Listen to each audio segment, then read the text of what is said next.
Welcome to episode 296 of the Postal Hub podcast. I'm Ian Kerr. Joining me in this episode is Mindaugas Cerpickis from Copenhagen Economics. We're going to talk about some postal sector research that Copenhagen Economics has done over the past few years. And I'm not going to talk about it now. I'm going to let him explain all about it because it's really interesting. It talks about declining letter volumes, growing parcel volumes, the competitive nature of everything, how change is being driven, sustainability, and much, much more. So let's get into it now.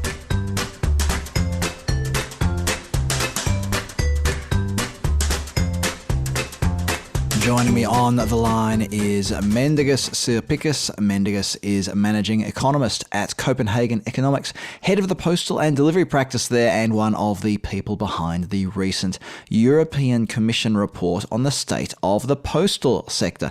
It's a snapshot of 5 years of the European postal sector. And Mindaugas, let's go through some of the highlights of the report. It's a comprehensive report, but let's start with the overall state of the postal sector in Europe. How would you characterize some of the main trends there? Thank you for having me, Ian.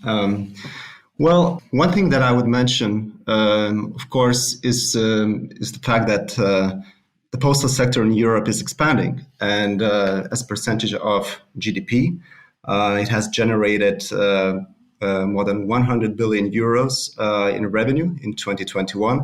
That's equivalent to 0.8% of total GDP. So it is significant and it is expanding. Also, in terms of employment, the postal sector has employed 1.5 million people. That's more than we have people in Estonia.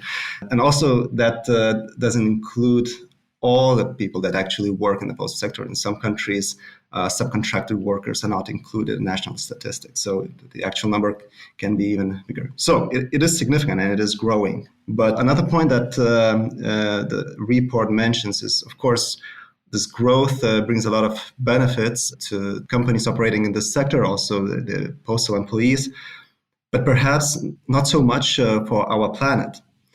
And if we just look at domestic deliveries, CO2 emissions from domestic letter and parcel deliveries in the EU were relatively constant until 2017. Decreasing emissions from falling letter volumes managed to compensate for increasing emissions. Also, all the efforts that postal operators are putting really helped. But since 2017, however, total carbon emissions started growing by an average of 12% annually. And based on our analysis, this seems to be related to, of course, to the rocketing parcel volumes, especially during the pandemic, but also before the pandemic. Already in 2019, parcel volumes started growing rapidly. We calculate that the annual growth was around 15% in the countries that we covered. And another important reason is the fact that we see a bigger share of larger and heavier parcels in the network as consumers broaden their online shopping patterns. In the past, maybe it was e-commerce was much more popular for smaller items, for gadgets and all that kind of stuff. But now consumers are getting used to shopping larger, heavier items as well. All of that contributes. So business growth is accompanied by growth in emissions, despite European Post's efforts to reduce their emissions. Yeah, okay. There's an argument that e-commerce is better for the environment than in-person shopping. So did your research touch on this? Yes, this is a good point, and there are recent studies showing showing benefits of e-commerce versus brick and mortar stores. However, what we mention in our report is that these studies they have some limitations, though. For instance, these studies ignore the irrational behavior of online consumers. I can give you an example. In a traditional high street shopping setting, do we see consumers buying 3 pairs of the same shoes in different sizes just to return 2 of them the next day? I am not sure about that, but it is quite common in e-commerce, or at least it's a well-known phenomenon. So existing studies do not take these kind of irrational behaviors into account. Another point that current research doesn't address really is how our existing regulations directly or indirectly affect CO2 emissions. And for instance, the postal sector is a quite heavily regulated sector, at least in Europe. And there are regulations, for instance, aimed at keeping prices as low as possible, which has, of course, benefits for the consumers who are actually using those services. But there is a negative externality in that as well, as economists put it, it artificially induces volumes, and that, of course, has a negative effect on the environment. So one of the points that we are raising in the report is whether it is a good time now, actually, when there is a lot of debate about revising regulations, whether it's a good time to take these environmental aspects into consideration when revising the postal law. Looking then at some of the other trends over recent years that your research uncovered, one is the transition from letters to parcels, from a letters-based business to a parcels-based business, or however you want to put it. Parcel delivery, though, can be a very competitive sector. So how are posts making the most of this opportunity? Well, of course, first of all, what we see in the parcel delivery sector is innovation and competition. New business models are entering this market. But at the same time, we notice that incumbents, the traditional national postal operators, well, not all of them are able to take the full advantage of this growing parcel delivery market. And this is manifested by declining profitability in this for these operators. We estimate that on average across Europe, the EBIT margin for USPs has declined to 2.6% in 2020 compared to 4.4% in 2013. And it is a consistent trend. So not all of them are taking the full advantage. And one of the explanations is that national operators, they are much more exposed to developments on the letter market because they have a much larger market share. The median, we estimate, is 90% market share for national postal operators in the letter segment. Whereas in the parcel delivery sector, as I mentioned, there is a lot of competition and their market share is much lower there. So they benefit less from the growth. What about pricing then? I mean, while the letter product is usually regulated and there's some pricing oversight, when it comes to parcel pricing, or there was a bit of a hoo-ha in Europe a few years ago about the publication of wholesale parcel rates and things like that. But, well, I guess pricing, is that impacting on the ability of posts to be competitive? We do notice that pricing plays an important role in this whole development. And the legacy of sector regulation leaves a mark in the way postal operators have structured their pricing at the moment. We see a lot of uniformity in pricing, both geographically, domestically, but also cross-border, which from economic perspective is inefficient when you have cost differences geographically. This, at the same time, creates some opportunities for smaller players to enter in specific areas, but also challenges incumbents' profitability. And one of the explanations maybe why some operators are still struggling to adapt their pricing is also the presumption of dominance, and that we are entering competition law. And we have seen quite significant competition cases in the past in the postal sector. So many operators presume dominance, which means that they need to be extra careful in the way they design their pricing. At the same time, I would mention another important factor which contributes to challenges for postal operator. It's their network, basically the design of their network. Originally, incumbent postal networks were designed with territorial and social cohesion in mind through ubiquity, so being everywhere all the time, but not really the parcel delivery cost efficiency at the center. And this is what we see the competitors are doing. They're really focusing on getting their parcel deliveries as efficient as possible. And of course, you see different models in various countries. So not doing justice, I think, to over generalizing like that. We see very different outcomes in individual countries. But in many countries, though, we see that national posts identity is at a crossroads, and internally they're really struggling to find a good trade-off between, let's put it this way, it's two ways basically. You either focus on parcels or the social service mission, and those operators that made their decision which way they're going, they seem to be doing rather well, while those that are still struggling to find a way, they struggle to adapt their pricing and networks. You've raised an interesting point there about this philosophical concept of the post. Is it a letter delivery company? Is it a parcel delivery company? Is it both? Anyway, let's talk about this issue of state aid. Now, it's an issue that raises its head from time to time. What did your research uncover regarding state aid? Yes, we have seen an increase in state aid during the pandemic across many sectors, postal including.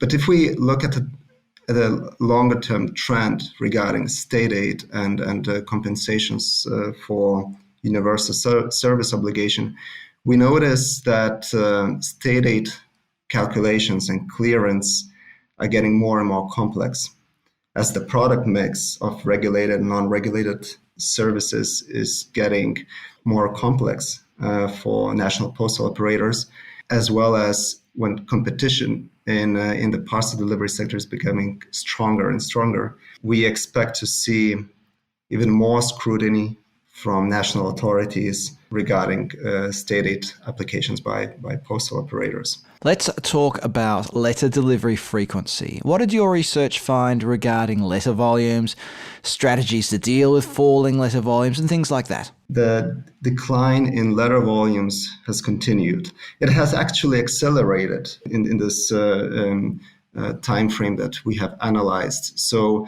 before 2017, letter volumes declined at an average annual rate of 4% across EU countries. And in these 5 years that we have analyzed, the decline was at around 6%. So it is accelerating. What that means, it's basic economics. Basically, if when volumes go down, if you're not making any changes, your unit costs are going up because you just have fewer drops per delivery round. And essentially, there are three solutions to this problem, and countries chose various combinations of these three. So the first solution is basically just to increase the price. And we have seen that across the board, across all the countries in Europe, prices went up for letters. Second solution is trying to reduce the cost, which means increasing economies of scale and sometimes also scope, which led to some operators in some countries moving to new delivery models. So I'm talking about alternate date delivery, flower delivery model, which help consolidate volumes on fewer days of deliveries and have higher economies of scale. And the last option is, of course, compensation and state aid. And it is happening in some countries, but we also see that maybe due to the complexity of state aid clearance, some operators have opted not to apply for compensation. One of the tricky parts of moving to alternate day delivery is that posts often require regulatory or legislative approval, for want of a better word.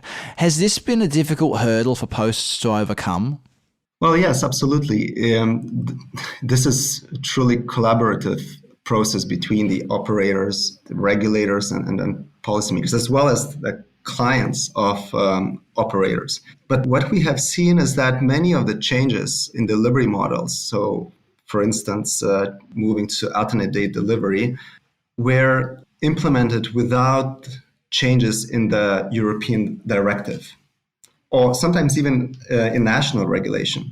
So this shows, on the one hand, that there is some flexibility of the existing postal directive, or maybe it shows the urgency to change the directive. But it's clear that postal operators, as well as policymakers in member states, who cannot wait for these changes to happen at the EU level, they make their own decisions before that happens. Now that you've shared those highlights from the report, let's look forward. What are some of the trends that you think will impact the postal sector in the coming years? I would mention is regarding the environmental sustainability. And what we say in the report is that a true green transition of the postal and delivery sector depends on the broad involvement of all players driving the change in this industry. And postal operators should, of course, continue greening their delivery fleets, improving energy efficiency in buildings, fostering transparency on their environmental footprint, developing vertical partnerships on reduced packaging, and very importantly, long-haul cross-border fleet optimization. But also other stakeholders have some role to play in this transition. So, for instance, postal regulators may consider providing sufficient flexibility, assessing how their rules affect emissions. I'm talking about network density, speed of delivery, delivery frequency, all these factors are important. Policymakers, on the other hand, may consider creating market mechanisms as emissions trading system, CO2 taxes. They all help close the gap between relatively high costs of greener solutions and consumers' low willingness to pay. So this sort of externality problem that I mentioned before. Also, partners in the extended value chain, for instance, envelope packaging manufacturers, they also have a role to play in driving reduced packaging initiatives. This is already happening, which is great, as well as fostering transparency on the environmental impacts throughout the value chain. And lastly, end consumers, all of us, we can also contribute by demanding and paying for green alternatives. This in turn is likely to create incentives for e-commerce retailers to offer and allow customers to choose greener delivery solutions. There's a lot more we could talk about, but as we mentioned at the outset, it's a very big report. And if you want to read the report and get into the real meat of all of this, I'll put a link to download the report on thepostalhub.com. Go to this episode page, if you're not already on it, on thepostalhub.com, and there'll be a link there to download it. Mindaugas Cerpickis, Managing Economist at Copenhagen Economics. Thank you very much for joining us on the Postal Hub podcast today. Thank you, my pleasure. In the next episode of the Postal Hub podcast, I'm talking with Jonathan Bouaziz from Cardinal. We're going to talk about the future of route optimization. Now, this is a conversation you'll really enjoy because we talk about, well, look, I'm not going to tell you what we're going to talk about. Listen to it when the next episode comes out. Do yourself a favour, as Molly Meldrum used to say. Who's Molly Meldrum, you're all wondering? He has nothing to do with the postal sector. All right, trust me. The week after that, Daniel Rueda from Open Pricer is back, and he's going to talk about sustainability and parcel pricing. Another fantastic discussion that you won't want to miss. And Snitko from Omnic is coming back to talk about more parcel locker stuff. We've got the USPS Inspector General joining us as well. I'm looking forward to that one. That's going to be great. It's all great. As always is. I've got lots of other fantastic guests coming up in the coming weeks and months, so make sure you don't miss any of these episodes. Sign up for the Postal Hub email newsletter. You can sign up at thepostalhub.com. Make sure you subscribe to the podcast in your favourite podcasting platform so you never miss an episode. If you haven't subscribed for Decarbonising Delivery, what's that? It's this thing that I'm doing. Go to thepostalhub.com, look for the link to Decarbonising Delivery and sign up there. Sign up for the Daily Delivery Digest as well while you're over there. Just make your inbox a happier place. And if you want to email me, my email address is ian@thepostalhub.com. I'm Ian Kerr. Thanks for listening in, and I look forward to your company next time on the Postal Hub podcast.